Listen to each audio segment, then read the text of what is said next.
A vitória que escancara os problemas do Santos. Amigos, no vídeo de hoje a gente vai falar da segunda vitória do time do Santos. Aleluia, o Santos ganhou. Uma vitória importante fora de casa contra o Fortaleza. O Santos chegou até a abrir 2-0, mas o Santos foi dominado o jogo inteiro. Quase que toma a virada. Essa aqui é a real. Vamos fazer a análise desse jogo, de como que essa vitória, mesmo o Santos ganhando, escancarou um monte de problemas que esse time do Kleber Xavier tem. Fica aqui comigo, confere a sua inscrição, vê se você já está inscrito no canal. Roda a vinheta!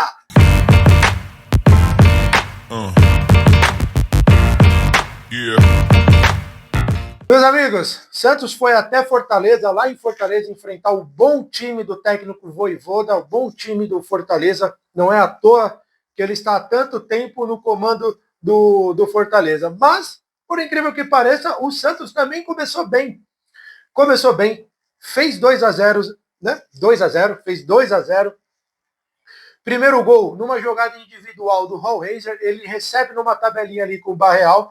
Com muita inteligência, ele cava por cima da defesa do Fortaleza, que só fica olhando, o Barreal sai na cara do gol, dá uma escorada, gol do Santos, 1-0.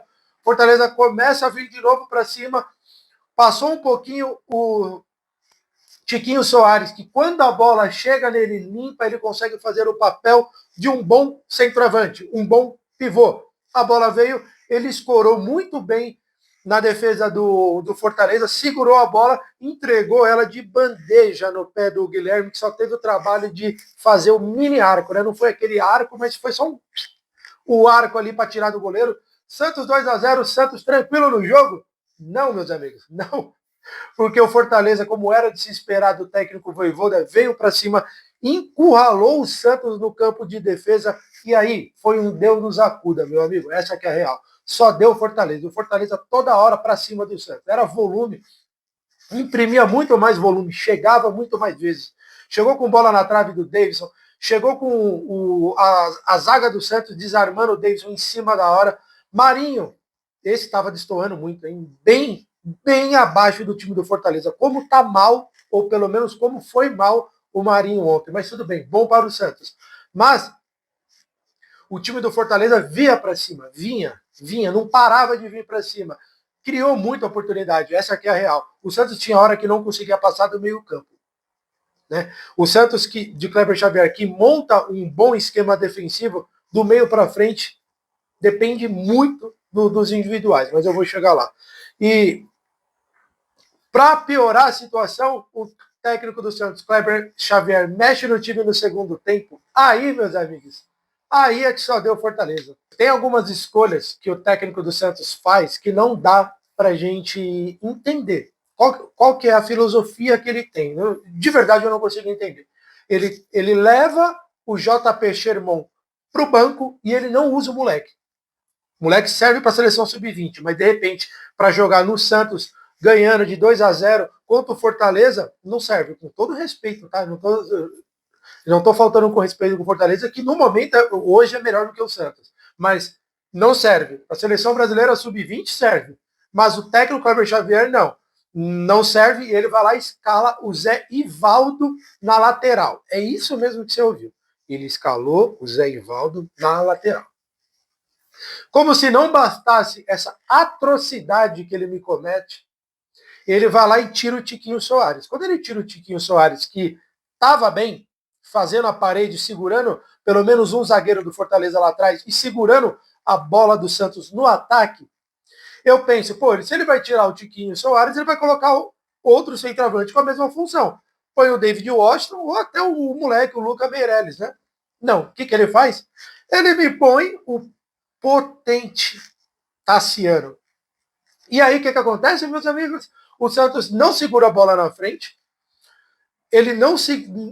A lateral, onde o Zé Ivaldo estava, a lateral direita, era um Deus nos acuda, meu Deus do céu, só deu Fortaleza. Ele chamou o time do Fortaleza inteiro para cima do Santos. E aí foi questão de tempo para o Fortaleza chegar ao empate. O time do Santos ficou exposto demais, perdeu o meio-campo, perdeu a profundidade da frente quando estava com o Tiquinho Soares segurando a bola lá na frente, não tinha mais isso. O time ficou totalmente exposto. Foram 30 finalizações do Fortaleza. Você tem ideia do que é isso? Olha o quanto que o Fortaleza criou. O Fortaleza chegou 30 vezes ao gol do Santos. O Santos chegou 8. O Santos foi mais eficiente.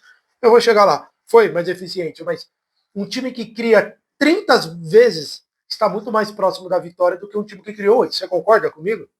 Eu vou chegar lá porque que o Santos ganhou. Com essas mudanças que o técnico Kleber Xavier fez, o Fortaleza, que já estava em cima do Santos, ficou muito mais ainda. O pênalti veio, o primeiro pênalti para mim é muito contestável, porque como que você vai subir para uma bola sem pegar impulso? E outra, ele tá olhando a bola, o braço tá aqui, bate no braço dele. Eu não vou falar que não bate, porque bate. Mas se a regra agora manda qualquer bola na mão ser pênalti, ele cumpriu a regra. Mas para mim é muito contestável. Não tem como o Zé Ivaldo subir reto. Não tem como. Não existe. Nenhum zagueiro vai fazer isso. Eu entendo quando ele está com o braço aberto, que muda a trajetória da bola. Eu entendo. Agora, com o braço perto, né, o cara olhando para a bola, virando de lado, a bola bate no. Meu. Enfim, marcou. Beleza. O segundo pênalti, eu não tenho a convicção, porque as câmeras não mostraram o lance de frente, mostraram muito longe, eu não sei se realmente pega, então beleza, ele deu. Só que tem uma coisa aqui para mim que ninguém falou. Para mim, os dois pênaltis do Fortaleza deveriam ter sido mandado voltado. Deveria ter voltado. Para mim, os dois pênaltis foram irregulares. Se não na marcação, né, do primeiro, mas vamos lá. Já que marcou, os dois deveriam ter voltado a cobrança. De verdade, o que eu vi ali foi uma paradinha. O Iago Pikachu vai para a bola, ele para e depois ele continua. Isso é paradinha. Ele não parou em cima da bola. Não, ele parou um pouquinho antes e depois ele foi lá e bateu. Cara, para mim foi paradinha. Desculpa. Na minha visão, tá? Isso deveria ter sido voltado os dois pênaltis. As duas vezes ele faz isso. Ele começa a corrida, ele para. Não é que ele diminuiu, como o Neymar faz, como o Gabigol faz, que ele vai correndo e dá aquela diminuída e bate. Não, ele foi correndo, ele parou, olhou pro goleiro e aí ele continuou e bateu. Cara, para mim, paradinha duas vezes, o juiz não teve peito para marcar a infração. Tá? Comenta aqui embaixo.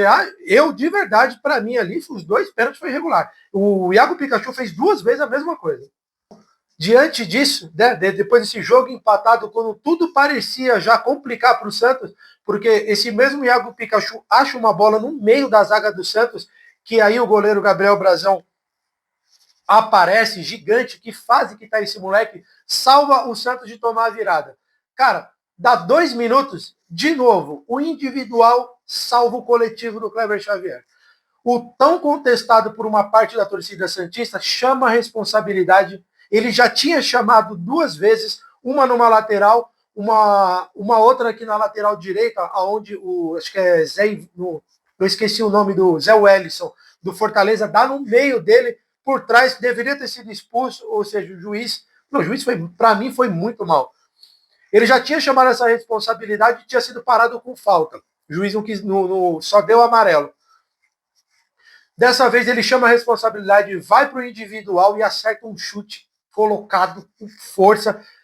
Que belo gol que o argentino fez, tá? O Santos, esse moleque merecia. Se é um que merecia jogar com mais tranquilidade, jogar com mais confiança, era o argentino Raul Reiser. Ele dá números finais à partida e, ao mesmo tempo, ele salva o Santos e o emprego do Kleber Xavier, porque o jogo que estava mesmo com tudo isso que eu falei, que de o Fortaleza estando em cima do Santos, eu acredito que se não acontece esses pênaltis, o Santos ia conseguir a vitória, porque o Santos estava com sorte. Era a bola na trave, era em cima da linha que o goleiro tirava, era uma pancada que o Fortaleza deu do fora da área, que bate um, bate o outro, e ele pega. Tipo assim, era a vitória do Santos. Mas o técnico quase conseguiu estragar tudo. Com muito mais sorte do que juízo, né, o Santos conseguiu essa vitória. Porque se não é o individual para salvar esse coletivo fraco do Kleber Xavier, o Santos de novo ia perder, ia continuar no Z4. Dá uma olhada na diferença de trabalho dos dois times. Imagina se o Santos tem um técnico do nível do Vojvoda, que cria 30 oportunidades no jogo. Com os nomes individuais que o Santos tem bons, a vitória seria questão de tempo. Você concorda comigo? Agora, um time que pouco cria e depende dos lampejos individuais, está cada vez mais distante da vitória. Né? Se eu falar para você que o Kleber Xavier não arrumou a zaga, eu estou mentindo. Ele tem um sistema ali de Santos, está sempre se defendendo com uma linha de 4 e bem postada, mas isso não é o suficiente. As escolhas que ele mesmo faz, além de escalar mal, ele mexe muito mal. Ele tem umas escolhas que eu acabei de dissertar aqui para vocês, muito questionáveis. Chama demais o time para cima. Se não fosse o argentino lá, numa jogada individual belíssima, o Santos teria conseguido um pontinho só. Né? Que poderia ter sido 3 e ia ter virado um pontinho só se não é uma jogada individual. Né? E é por isso que eu acabei de ler aqui das matérias que ele tá. Kleber Xavier já projeta a volta de Neymar. É lógico, né? Ele está projetando alguém que individualmente pode fazer a diferença. O Santos foi eficiente? Foi. É claro, conseguiu os 3 gols e conseguiu a vitória, que no final das contas é isso que importa. Mas se a gente for fazer uma análise sincera, sem clubismo, ver o que foi o jogo de futebol, você vê que o Fortaleza ele criou muito mais para conseguir a vitória. Ele se mostrou, ele teve mais chances de ganhar a vitória, construiu para aquilo, para ficar perto da vitória muito mais do que o Santos. E aí faz parte do futebol. Se o Fortaleza não tem nomes individuais, paciência. Futebol não é uma ciência exata. Às vezes um time manda no jogo, só que o outro chega poucas vezes e vence. Digo essa vitória pode ter salvado o emprego do Kleber Xavier. Mas a pergunta é, até quando? Até quando o Santos vai depender do individual para salvar o coletivo? Ele erra na montagem, ele erra nas trocas, ou seja, é uma consequência de erros. Eu espero que essa parada para a Copa do Mundo, o Santos ligue um alerta, com todo respeito ao Kleber Xavier. Ele está só começando a carreira dele e eu acho que não é momento de o Santos fazer apostas. Não, eu estou pedindo a troca do comando do clube na vitória, para ninguém me chamar de oportunista aqui. Na vitória, eu estou batendo na tecla. Troca agora, preserva o cara, o Kleber Xavier vai procurar outros ares, traz um cara de nome, um cara que está acostumado com pressão, um cara que vai realmente chamar a responsabilidade para ele, que não vai cometer erros infantis em um momento que o Santos não pode, de forma nenhuma, testar. O Santos não pode fazer apostas em técnicos. Olha, o Santos acabou de subir de uma Série B, tem bons nomes individuais, e está na hora, sim, de ter um comandante à altura desse time, dessa instituição. Não é hora de fazer aposta, meus amigos. A vitória veio, bom para o Santos, tirou o Santos do Z4, mas o alerta está dado. Se continuar assim, os próximos desafios do Santos vão escancarar ainda mais. Vai pegar Flamengo, vai pegar o Palmeiras. E aí, como que vai ser? Bom, valeu pela vitória, valeu por ter saído do Z4, mas se nada mudar, vocês vão me ver voltando aqui, pedindo a mesma coisa e batendo nos mesmos erros. Certo? Bom, é isso aí. Se gostou do vídeo, deixa o seu like aqui. Comenta aqui o que você achou da atuação do Santos, o que você achou das escolhas do técnico Kleber Xavier. Certo? Valeu e até a próxima. Yeah.